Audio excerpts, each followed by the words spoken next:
দুর্ভিক্ষ আসলে কেন হয়? দুর্ভিক্ষটা আল্লাহর পক্ষ থেকে এক প্রকার পানিশমেন্ট। মানুষ যখন খুব বেশি অপরাধ করে, আল্লাহর বিধানকে লঙ্ঘন করে, সীমা লঙ্ঘন করে, তখন আল্লাহ তাআলা যে পানিশমেন্টগুলো দেন তার মধ্যে অন্যতম একটা হচ্ছে দুর্ভিক্ষ। আল্লাহ পাক কোরআন কারীমে বলেছেন, যাহারাল ফাসাদু ফিল বাররি ওয়াল বাহরি বিমা কাসাবাত আইদিন নাস। জমিন ও স্থলে, জলে যে ফাসাদ হয়, বিশৃঙ্খলা হয়, সেটা মানুষের হাতের কামাই। কাদের হাতের কামাই?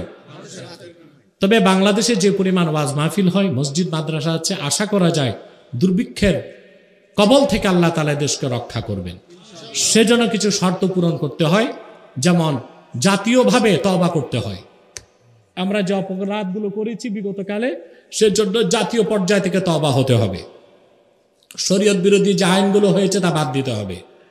আর মাজলুম যতক্ষণ চোখের পানি ফেলে আল্লাহ দোয়া কবুল করেন না।